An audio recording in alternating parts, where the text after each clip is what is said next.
Welcome to this session on Talking Tech, Women and Girls in ICT. My name is Shradha Pandey and I'm a student of Policy and Law at Tamil Nadu National Law University, India. And today, I'm delighted to be representing the Generation Connect group of Asia Pacific region, and I'm a youth envoy at the International Telecommunication Union. I'm so excited to have a discussion about tech careers with Ms. Philomena Gnanapragasam, and we will discuss more about it right now.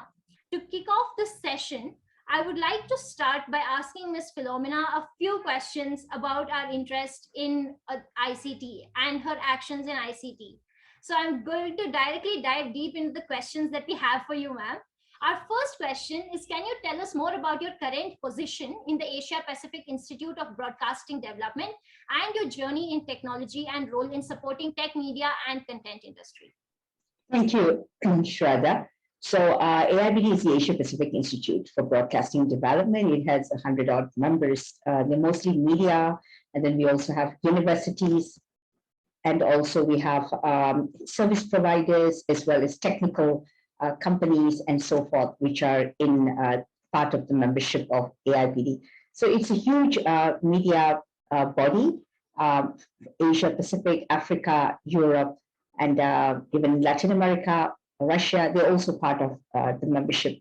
So what I'm saying is that therefore it's a huge mandate for me as a person who is in charge of media development in the region, not only to focus on content, but also to introduce the latest and the newest technologies that impact media.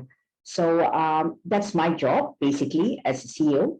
So I have to work very closely with partners like ITU to see what's happening globally where digitization is concerned. And of course, many projects that you mentioned, such as ECOS and Giga and cybersecurity, all these are things that we look at as well. Because the more we enter into digital platforms, the more we have to talk about security. And I think one of the biggest things that has happened during this pandemic is that it has opened the doors for everyone to get tech savvy. Everyone has to be connected. So, irrespective of their age. So if you look at people working from home, like all of us, we have to get into motion. And that means learning how to become more tech savvy. So I think the pandemic has actually triggered quite a positive, outcome where digitization and getting to be more knowledgeable about technology is concerned. Yeah. That is so true. Digitization has taken a major turn after the pandemic, and everyone who did not know or was not aware, they have also started to learn more about technology, about content, about how to distinguish different types of technologies and how to use them. That is so true. My next question is based along similar lines, but it asks about your work at AIBD. So the question is, what has the main focus of AIBD in the development of technology in media, and how has it influenced media technology as we see today? If you could tell us more about the immersive technologies that AIBD is working on currently. Okay, so if you look at technology, it's something which is ever evolving. I think when we started, many people in radio or television will talk to you about the kind of tapes that people used during, you watch this in the Mission Impossible movies where the tape self-destructs. And this is what happened many, many years ago in media. And then very quickly, people moved on to cassettes where radio is concerned, and then to CD. And then now when you talk about it, everything is just data. It's like, you can just choose everything online or something like that. And then, the system is totally different. You don't have to carry any record players. I'm sure your father would have had some collection of old records or CDs. You might have seen them, they are all in the museum now. And these things were what was prevalent. But very quickly, you could see the move in technology. And that's what I saw as a media person. I mean, it was such a evolving tradition. And today, when we're talking about media to broadcasters, you don't carry any tapes or any records or any CDs or any kind of, stuff with you, except perhaps not even a pen drive, because you enter into a studio and then you just switch on the console, and then you have all the songs from the base browser, And then even your talk sets are inside there, so you don't have to carry any scripts like those days people used to do that. So it's such an evolving technology. And then when I worked in the newsroom, for instance, anyone and everyone can become a journalist because all we needed was a mobile phone. And the mobile actually gave us an access to get immediate news going. And this worked both for radio as well as television. And I think with the pandemic, we talk about remote working. So that has taught broadcasters how to get creative. And you can't get out and do interviews. For radio, it has always been remote because they can just do any program via phone calls. But for television, it was a little bit challenging. So that's where people started using technologies like what we're using right now, all the multi-platforms, and they started doing programs. So really, I think media is supposed to be very creative, and we have seen that coming through during this pandemic. So we at AIBD, we not only looked at how media should be in the future, but we also looked at this crisis and saw that here's an opportunity to actually teach and empower broadcasters to be able to produce their own content from wherever they are. And this is so important. A long time ago, people spoke about citizen journalism, but today I think journalists themselves can do stuff on their handphones or even their PC or their laptops or whatever that they're using, and create content, do interviews with people elsewhere, right? Like what we're doing at TV AIBD, we've got a digital television platform. And so we interview anyone and everyone across the world. And so we connect the world just through a digital platform. So we're trying to show people that TV or even radio is not something that has to have a face. It can be on any platforms. But of course, I still advocate as a media person, the television and the radio. These traditional mediums need to exist because of the digital divide and also because it's unique. I don't know, but many people love having a huge TV set. TV sets are always bigger. Even though people are watching on mobile, some people say, no, I just want to sit down and watch a movie on the screen, So it's a bit different. So television is still very much needed, but multi-platforms is the way forward. And that's the way we teach and we coach and we empower our broadcasters all across the region to use as many platforms as possible to broadcast their programs. Yeah. Absolutely. And your quote about radio cassettes rang so true. I saw them the first time. I didn't recognize what they were. And later, now with respect to radio, like staying at home, looking at screen all the time can be a little exhausting sometimes. So sometimes my father, when he's working on the screen, when he takes a break, he turns it on. And then there's some old, nice, beautiful song with a very good radio jockey like them explaining everything. Feels wonderful. That is so true.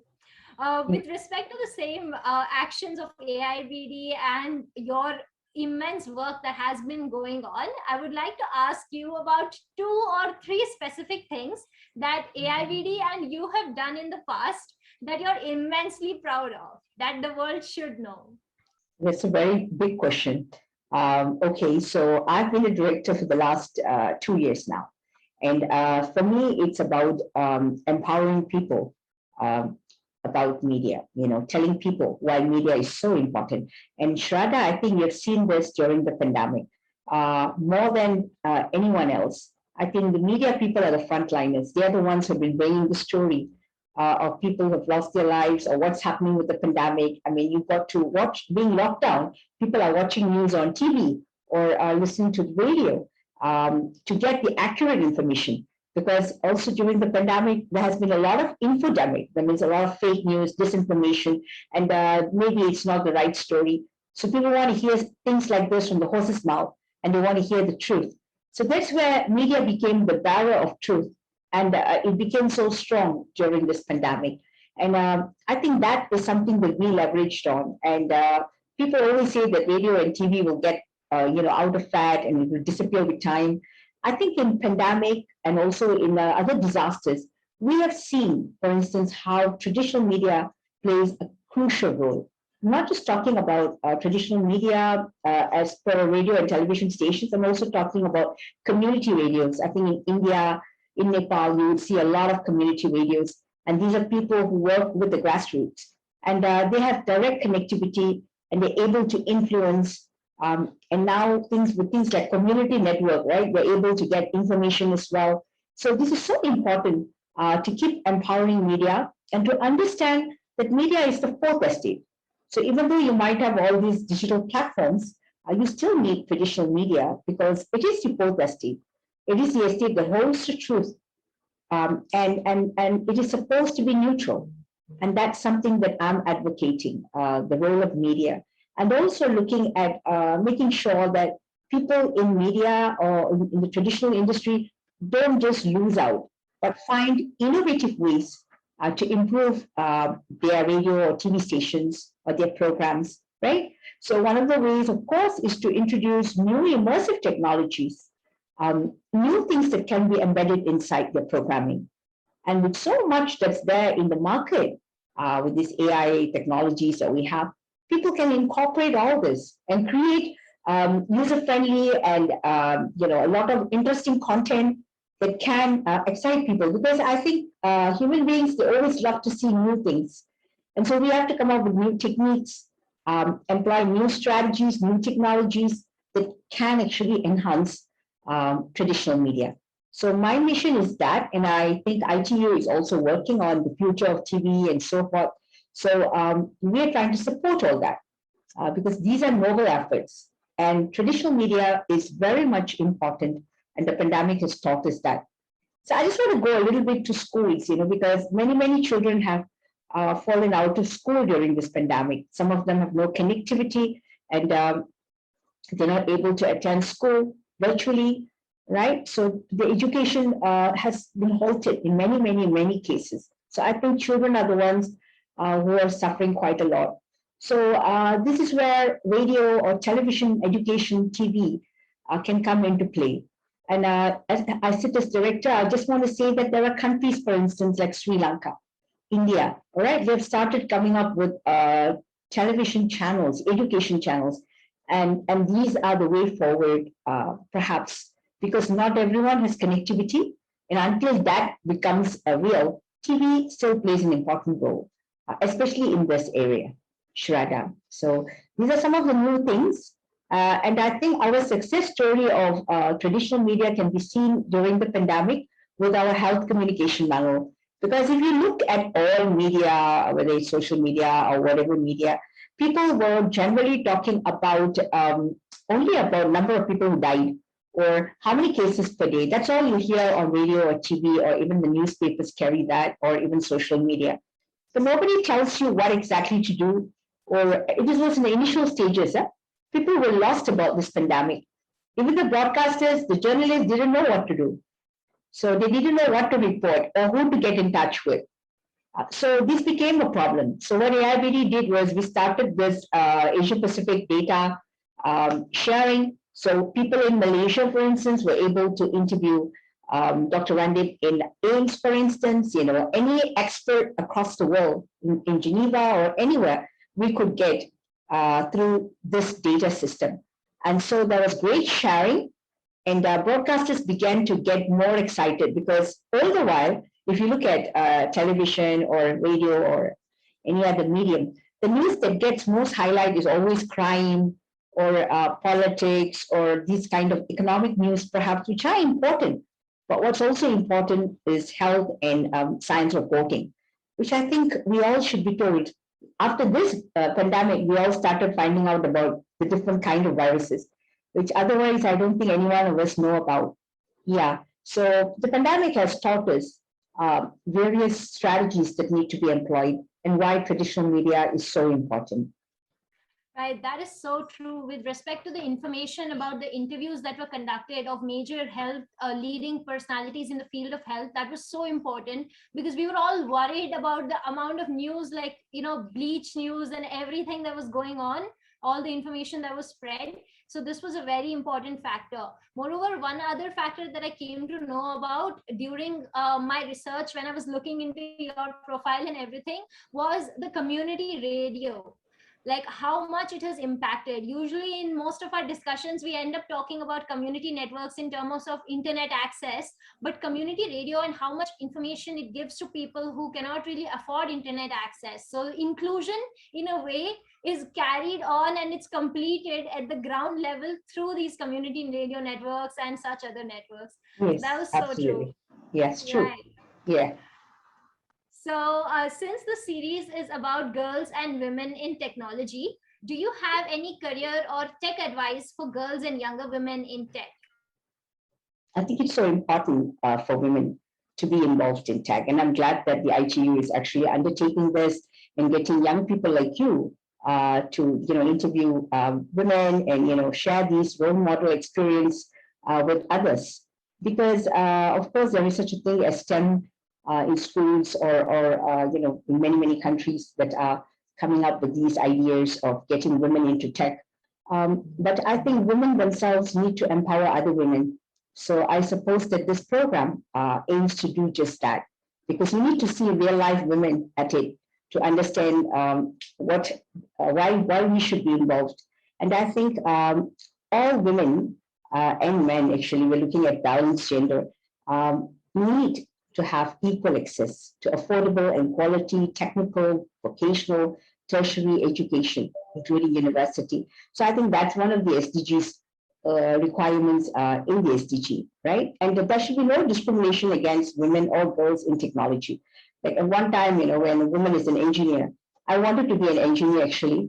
And I don't know, I was just more passionate than my brothers about getting things done. And then, I was the one who was repairing the plug points in my house, so I really wanted to be an engineer. But I also have a creative side, and I decided that, hey, this is more exciting, because I'm interviewing ministers, I'm interviewing all kinds of people when you are in media, right? So I think eventually I changed my field, and I was more interested in media and psychology and all this stuff that I was dealing with. So, but I'm always interested in tech, and I think dependence on getting your father to come home to put the lights or repair something, it's just too much dependence. So to me, I think all women need to be empowered, and it's so vital for us to pick up and learn the new technologies that are coming up. And there's so many of it. Of course, most of the toys, if you look at what's happening in the world of toys, most of these toys for boys, for instance, they're all focusing on some technical or technology influenced kind of games, right? But when it comes to girls, it's always dolls and other kind of playhouses stuff. So from young people are even the toy makers are looking into that. So there need to be a shift in the way people think. Even parents, when you're bringing up children, why can't a girl create something, or why can't she do something more? So technology is always, if a woman is involved, she's supposed to be like a tomboy. She's supposed to be very manly, or she's not so womanly to be doing this stuff. But I think times have changed.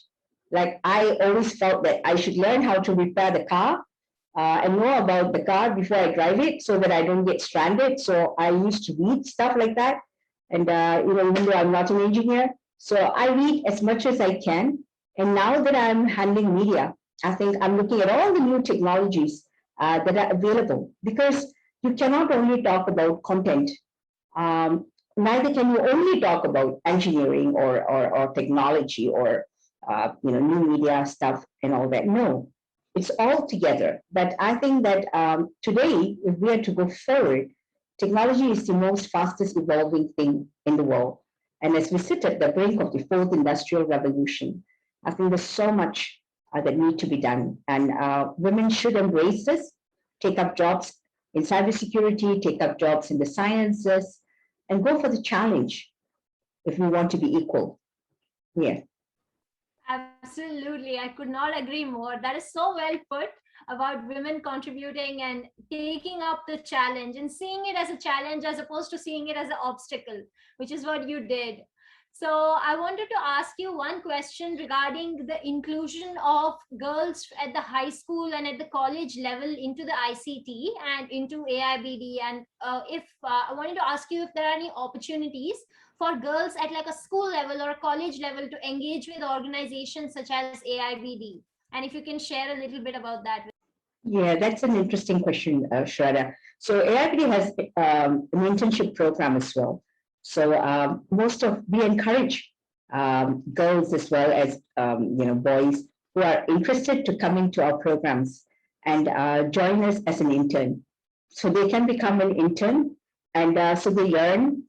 If they are in the engineering course, they can come and show us what we can do, or employ new technologies that we could use, anything at all. And what the IBD does is we do a lot of training for media people, and also for perhaps universities. Universities are also members of AIBD.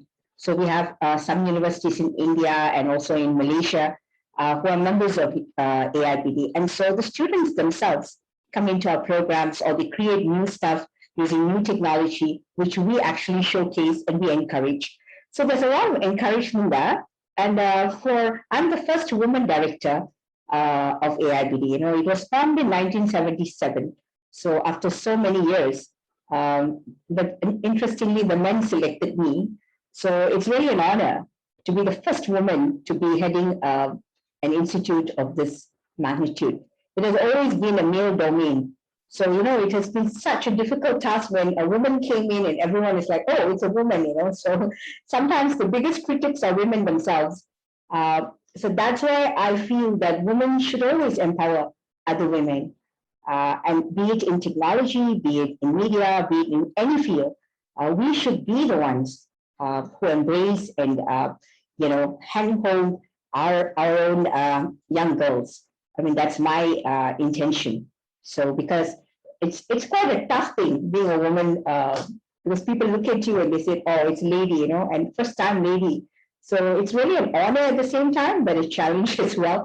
But it's been an interesting time because people finally get serious and say, oh, okay, she means business. She knows what she's doing. And definitely a woman has a different way of thinking, you know. So I'm very lucky and totally blessed to have many, many good friends who motivate me in this line as well. Yeah. That is so impressive, and congratulations. It did not come up in my research that you were the first woman, but that is something that has to definitely be put out there so people know about it. This is literally an example of a glass ceiling being broken and women making the first mark in a field. So I'm so glad that came out in the interview. Thank you so much for telling us about it. And I wanted to ask you one other question about people who are at the elementary level of understanding of journalism, and how you gave us an example of how whoever has a smartphone can get into journalism and can learn about those courses. Mm-hmm. So for a person who is not able to afford like a very expensive journalism degree, can they learn these courses online? Does AIBD assist them? And if so, can you tell us how? Okay, so AIBD is really a member-based organization. So most of the people and the courses that we do are for our members themselves, you know, because we have, like I said, 96 different members and, you know, universities who are here. So the courses are more, because we run on subscription by members, right? So it's for members. But of course, we do hold webinars for everyone else sometimes, you know, sometimes we're going to hold a webinar on, for instance, on children during the pandemic. So it's open to everybody. So these kind of courses, they're not courses, they're workshops, or rather you call it a webinar, which is open to everybody. And then of course, people share their skills and so forth. It's interesting to know. Gone are the days of just learning about how to do a documentary or things like that, Shradha. Today, you need to know what people want and what people are talking about. So that's why coming back to your elementary level of journalism, some of the best content is created by the citizen out there. It's not really, you know, because all you need is just a device, and you're able to create content if you have the creativity. And we encourage that. So at the AIBD, we have things like awards for radio, television, but now we also have simple awards or things that young people can do and share with us. So this is something that we are coming up with to encourage more young people to come into AIBD and try their talent. And these can be all portrayed in our TV AIBD. Yeah. So we have a digital platform called TV AIBD actually. So we showcase a lot of stuff in there, especially interviews and public service announcements that people do and so forth. It's coming up because it's just been newly launched. Yeah. Right. So that's very exciting. And these are the kind of information that should be shared with people of our age so we can access them when they're coming up. So later we know how to use them and we can help others learn about it as well. So my next question is kind of related to this.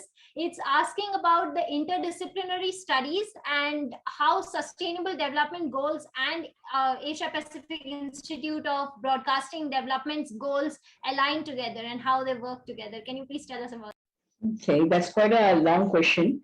So the thing is, of course, we are into whatever the SDG says. I think all bodies, the SDG is a wonderful set of guidelines that the UN has come up with, and everything and anything fulfills what we do, right? So we worked very, very closely with the UNDP, for instance, doing things like how to enhance, the betterment of women development, for instance, ensure women's participation. If you look at SDG 5 and equal opportunities for leaders at all level decision making. So we try to promote. We had a webinar that was called Women in the Pandemic. And so we portrayed all women leaders. I think Shruti Ivani and a few other ministers, women ministers, Dr. Kiran Bedi, at that time she was mayor.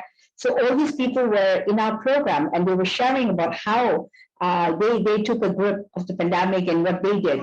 So it was showing success stories of women leaders. So when we talk about women, it's not just women at grassroots levels, but also women in leadership, right? Because it's so important to know what these women are doing as well. So AIBD gave them the platform to talk about their success stories. And we also look at safety for journalists, because that is something that came out during the pandemic. People are always affiliated with war or some disaster, but the pandemic taught us that many, many journalists, not just in Malaysia, in India, in so many countries, I think, people have lost their lives due to the COVID, right? Because they didn't know how to be reporting COVID. They just went in there. What were the special things you needed? So no one was told about, at one time, people were not using masks because they said only sick people need to wear a mask. So a lot of people were infected. People didn't have enough information. So we are focusing on safety for journalists, which I think is crucial. And access to information. So that's another area. Everyone, there is a need for access to information. And that is media's role. So these are some of the things that are actually SDGs, SDG 16. And people might think, oh, what is this new thing? But it's an SDG thing. So we keep very much to what the SDG is about, because there's so much of good in this, and it's important to share what's in the SDG with everybody, right? Through media. Yeah. Absolutely. Moving on to one of my most exciting questions that I want to know about. I'm very curious about this one. Are there any exciting new projects that AIBD plans to undertake in the future? And if yes, can you please tell us how we can get involved and what these projects are so we can look forward to them? Okay, so what are the new projects that we are doing? So of course, we're talking about looking at innovative technologies that people can enhance. So how can you create television programs which are more exciting, not just content, but also using technology. So these are something that we're trying to train people in. So that's why we have lots and lots of service providers, new people who come in and tell us, okay, why don't gaming techniques, for instance, can be used in television programming. I think we saw a presentation from NHK Japan where they were talking about using different sort of cameras, and then how what do you call that? How people can actually use AR and also AI, in all their programming. So this is something that we want to train journalists in, and this is a new thing because some countries may not have the equipment, they may not have the resources for this, but still, you need to. The duty of AIBD is to ensure that everyone knows what's happening in the media, and they know what to look forward to. So AIBD does not only look at the old way of radio and TV programming or whatever. We have to look at what's there and what more can be done so that the media continues to be exciting. Of course, content is king, but it's like a cake. Your icing also needs to be good. If the cake is to be saleable, it's not just the taste of the cake. So I think it's both ways: technology, the content, right, and creativity. And that's creativity in both content and technology innovation as well. So that's how the new broadcaster needs to be: somebody who is able to create and use every element of technology that's present today in your programming. Shradha, I think that sort of tells where we are heading. We want to teach everybody that, tell everybody that, share with people. So that's why we want all the media makers, the new and innovative styles of doing programs. I think I saw one Indian program. People were taking the old movies and trying to, make it enhance and then put it back. And I'm dying to watch that as well, because it must be so exciting, So that's a kind of excitement. How we can add value to things and make it more exciting. So that's what media needs, and I think technology has the power to do that. Yeah. Absolutely. And that is a process that is undergoing right now. I'm so excited you brought that up, because my next question was going to be, do you have any other interests? Like, what are your hobbies? What do you like to do apart from your job? So I think somewhere there, I think there are Bollywood movies that you're interested in. Can you tell us a little more about that? That will be my last question for this session. Okay, Shradha, of course, for me, I only watch movies that are really good. I mean, like movies that are probably award-winning films, or movies that, of course, I love funny movies because there's so much of seriousness in the world. I like to laugh, and so I love watching funny movies, Adam Sandler, or, all that funny stuff. And I also love reading. That's my hobby, actually, because I just love reading. So I read everything, So many years ago, I used to be a children's program producer. So I used to read kiddies' books, and I still love them. And I just read them for fun sometimes. But most of the time, I love reading the books, new books, and I like learning new things. So like I said, one thing which is very exciting about the media is you are a master of, you are a jack of all trades, master of none. But in media, that is so important, because as a media person, you need to know everything. So you need to know about COVID-19, you need to know about technologies that are coming up, you need to know politics, you need to know everything. So you know everything, but that's important, because the people whom you meet are coming from such diverse fields. And so you cannot just be in one discipline, or I only know this. No. So that's the exciting thing about media. So people in media, like I said, when we started, it was such a, things that are already in the museum. And today we're able to use different kind of technologies to create programs. So if you talk to programmers, they'll tell you, the shift from CD to data. And then, today I can walk into the studio with nothing. I remember that when I went into the studios a few years ago, I just straight from my car and I enter the studio. And then I switch on the mic and I say, good morning, everybody. How are you today? And then, I'm going to play you the song and click, click, click. So that's the new age program maker. So that's how exciting media is. Amazing. And we have another similar interest. I love reading too. I know I told you that the last question was going to be my last, but I have to ask one more question. This question is, if you can suggest to our viewers any 5 books out of your book list that you think are evergreens and will always be there and that you would like to read. Oh my God, how do I answer that question? Because I read simply everything. Okay, but I must say that I like Indian authors, because I like Indian authors because I like Chetan Bhagat. I recently he has started writing books with a little bit of mystery twist there. He's got these 2 characters, so it's finding out things like that. Because I think sometimes our job, for me, it's a serious job, right? You're dealing with so many people, so many problems, and so many innovative things that you have to think about. So as a person, sometimes I just need to relax. So for me, my idea of relaxation is just giving a book, lying down and just reading in bed. It's my passion.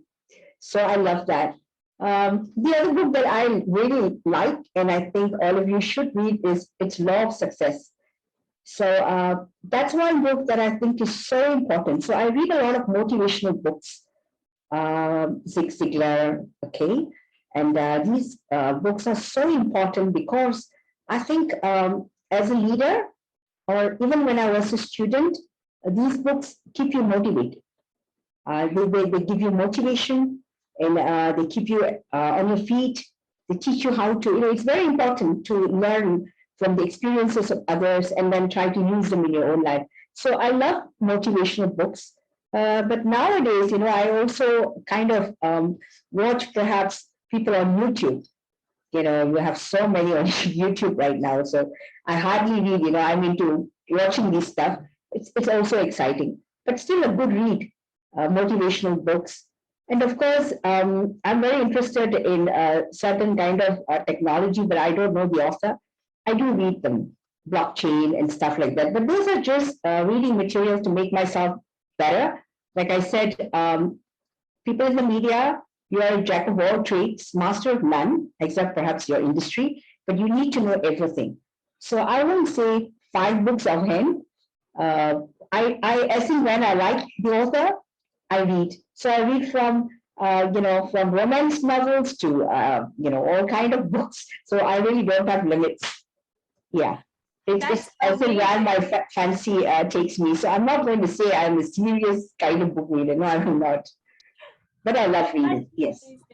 That's amazing. It's very freeing to read books from so many different domains and to just get in that world for a while, relax, and then come back to your own. I can totally understand. Yeah, you get into another world because to me, I find reading to be something therapeutic. It's sort of, it's a therapy, right? Because you're reading and then your mind goes somewhere else, and then it's very exciting. So mystery books or even novels, different novels, these are things that actually, it's a kind of relaxation. So for me, it's relaxation. And I like to write. So I write a lot of children's content for radio and TV. So I used to create all these television series for children. So I guess that's why, my reading is a big mixture. So it's not just serious stuff, but an entire mixture of books. Yes. Sounds amazing. Those are all the questions that I had for you today. So with that, we would like to wrap up our session for Talking Tech, Women and Girls in ICT. Thank you so much, Ms. Philomena, for such an informative and engaging session. I really enjoyed our chat today, and we would love to stay connected with you in the future to know more about your progress, to know what new things AIBD is doing. And finally, thank you so much to all the viewers for watching.